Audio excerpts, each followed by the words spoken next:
Okay, hello mga kalahi, no? Nandito na naman tayo mga kalahi, no? Panoorin natin itong batikos at saka pagmumura or pagbabastos, no? Kay PBBM, itong si Basti Duterte mga kalahi, no? Sobra talaga, grabe ka bastos talaga itong taong ito, walang galang, no? Itong batang ito, anak po ito ni Rodrigo Roa Duterte. Ito po ay parang pinipilit ang sarili, no? Pinipilit niyang kanyang sarili na sundin talaga ang yapak ng kanyang ama, no? Ngunit talagang pinipili talaga, no? Pag ito po yung magsasalita talaga, parang pinipilit ang sarili niya, no? Huwag mong pilitin na Dodong Basti, dong. Huwag mong pilitin ang sarili mo, magsalita ka na, mag-English ka na, mag-English ka pa, no? Na parang nahirapan ka talagang magbigkas, no? English ka pa, para namang hindi alam ng tao kung ano ka dati, kung ano ka, ha? Napakabastos yung bunganga mo, no? Kaya yung bunganga mo, Dong Basti sir, no? Dong Basti sir, kasi mayor ka kasi, or vice mayor ka, kaya lang ikaw ang pumalit yata dyan sa Davao. Ito po, no? Basti sir, no? Bago po ako magbigay ng payo sa inyo sir, Basti, ito po, panoorin ko muna itong kabastusan ng bunganga mo, Mr. Basti Duterte, no? Panoorin ko muna dahil wala kang galang, walang respeto, no? Kung ano ka, kung ganyan ka, ganun din ang mga tao ang tingin ng tao sa inyo, no? Walang galang, bastos, napakabastos ng bunganga, walang galang, walang respeto. Kaya hindi ka talaga pwedeng mamuno dahil punong-puno ka ng tinatawag na galit, no? Parang tinatawag na nakaplano na yung revenge mo para sa mga taong nagpakulong sa iyong tatay na si Duterte. Kaya Basti sir, no, ito yung mga kalahi, ito panoorin ninyo itong kabastusan ng bunganga ng Basting Mayor sa Davao para alam ninyo kung gaano kabastos itong batang ito, no? Panoorin natin ang bastos na tao. Ito. Tingnan nyo anong nangyari sa Senate. Tingnan nyo nangyari sa Senate. Nagputukan. Gusto na naman nila kunin si Bato, ipadala doon sa ICC. Nalungkot ako. At the same time, medyo masaya rin kasi may kasama na yung tatay ko doon if ever that will happen. Yeah, it's a bad joke. But then, you know, gano'n, kaya itong administrasyon na to is not in its right mind. Wala talaga yan. Addict talaga, sabi ng kapatid niya. Addict. And they are working with them. Talagang walang alam, putang ina. Walang alam ba? Para namang marunong itong taong ito. Kilalang ka ng mga tao, Basti Duterte, kung gaano ka ka-addict. Kanina, putang ina po rin yung minister media mo, may awa mo. Tinuod man, ay mo kalahin. Ito yung si Basti talaga, yung speech talaga niya, napakabastos, no? Kung atin pong panuorin lahat talaga, huwag na lang nating panuorin lahat, baka na may copyright po tayo, at saka panuorin na lang ninyo sa mga speech ni Basti Duterte dyan, no? Na kung saan makikita at mapanood natin talaga na itong tao ito, napakasama yung bunganga, no? Napakasama yung bunganga dahil hindi talaga, walang pigil sa pagmumura at walang pigil sa babastos, no? Kung sino lang ang binabastos, no? Pati ang mga media, no? Talagang minumura talaga itong mga media.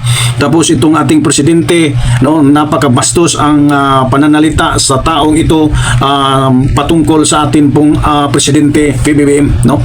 Kahit ang ating presidente napakabait, napakamahinahon, matalino at mapagpakumbaba, no? Hindi mapagmataas. Ngunit kumpara itong taong ito ba ibubuto ninyo sa pagkasenador? Ito ba ibubuto ninyo? Kaya sa tingin ninyo yung klaseng taong ito, na bastos, walang galang, walang respeto, ito yun ba? No? Tapos na tayo sa tatay niya na si Digong. Marami nang nabibiktima, maraming umiiyak at marami talagang nagsasuffer noon sa panahon sa pamumuno ng dating presidente, no? Tapos itong klaseng tao, ano bang natapos itong taong ito na alam naman natin kung gaano siya ka-addict, gaano siya ka-bisyoso, no? At saka kitang-kita talaga sa video ang mga nakaraang mga gawain, At hindi naman natin din maisip at hindi naman natin na masabi na hanggang ngayon ito po hindi naman pwedeng sabihin mo na yung bunganga na yan napaka palamura at saka napakabastos. Tapos hindi naman ako maniwala na hindi po siya gumagawa ng tinatawag na pagbibisyo, no? Hindi natin talaga masabi na itong tao, maliban na lang kung itong taong ito ay magbibit-bit ito ng Biblia, no? Magbuborn again itong taong ito. Hindi yun sa Kibuloy. Hindi naman yun born again ang Kibuloy. Si Kibuloy naman yun ang kanyang, siya naman talaga ang Panginoon. Yun, kapag magbibit-bit ito ng Biblia, maniwala akong nagbago na. Pero yung bunganga nito, pagkabastos, pagmumura sa presidente, kahit sino, kahit pati media, minumura, binabastos, no? Pinapangalanan ng mga masasama. Ito ba'y taong mabuti ba itong klaseng tao? Dapat ba natin siyang dalhin sa posisyon sa gobyerno?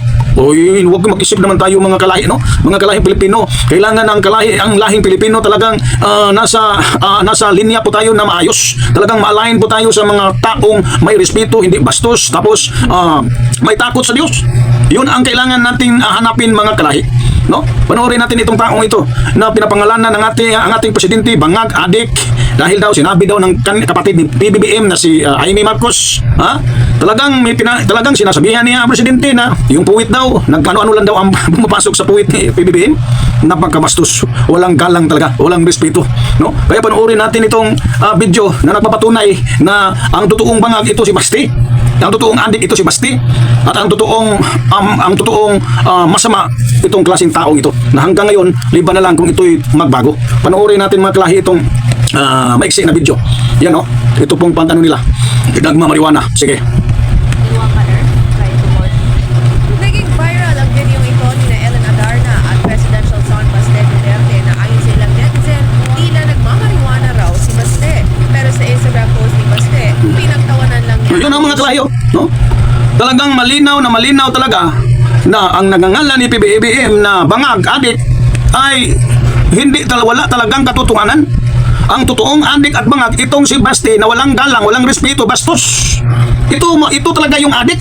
Hindi si PBBM, dahil wala kang makikita, mapanood na kahit litrato o video na nagpapatunay na si PBBM ay nagmamariwana, nagsisigarilyo, how much more pag-aadik ng pulburon, no? Liban na lang sa ginagawa nilang AI na pulburon na nahuli sa mga expert ng AI. Kaya ang payo ko sa iyo, Mr. Basti Duterte dong, no? Kasi parang you are younger than me. Ang payo ko sa inyo, dahil ako po'y medyo nakakatanda sa iyo ng konti, dahil parang bata kaya lang yung mukha mo'y parang matanda dahil parang nabalot ka ng mga tato, no?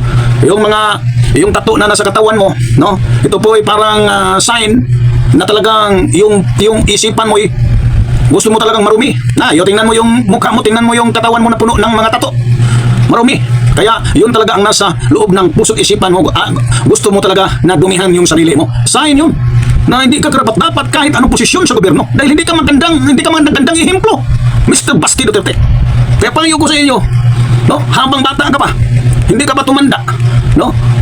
Dapat ugaliin mo yung pagmagalang na tao, ugaliin mo yung pagkamahinahon, ugaliin mo yon sa sarili mo na hindi ka magmabastos, ugaliin mo yung pananalita mo na talagang walang pagmumura. Maka Diyos, kung gusto kang umangat sa buhay mo sa politika, dahil walang taong makagugusto sa iyo maliban na lang sa mga DDS, dahil yun talaga ang gusto sa mga DDS, mga ugaling pangit, mga ugaling walang takot sa Diyos, mga ugaling walang galang, walang respeto. At ilan lang kayo. Mas marami itong mga taong magalang, mas marami itong mga taong may takot sa Diyos, mas marami itong mga taong may respeto sa kapwa, no? Ilan lang kayong mga DDS. Hindi kayo obra sa mga taong may mga matitino na pag-iisip. Kaya ikaw, Mr. Basti Duterte, magbago ka, no? Yung mukha mo, yung pormada mo talaga, pangit talaga ang panoorin yung pananalita mo, lalo na yun sa mukha mo na talagang andik na andik yung mukha mo, no? Makikita pa naman natin ang mga ginagawa mo, at hindi naman masabi na ikaw po'y nagbago at mabait na, dahil yung bunganga mo ganun pa rin, no? Grabe yung kasamaan yung pananalita mo. Yun ang payo ko, magbago ka, Mr. Basti Duterte, no? Dapat ka na mag-aral sa Biblia para matutunan mo paano magsalita ng may takot sa Diyos at may galang sa kapwa-tao. Mabuting asal matutunan mo dyan sa Biblia, hindi yung sa sarili mo. Kapag magpatuloy ka sa adik mo, pagbibisyo mo, wala kang matutunan na mabuti. Kaya ikaw, Basti Duterte, magbago ka na, ha? Tingnan mo yung tatay mo, Oh, doon ta. Iwan ko. Iwan namin kung makalabas pa ba siya. Makalabas pa ba siyang buhay. Gusto mo bang ganyan na mangyari sa'yo? Kaya magbago ka. Ito ang payo ko. Si Kalahing Saban itong nagpayo sa inyo.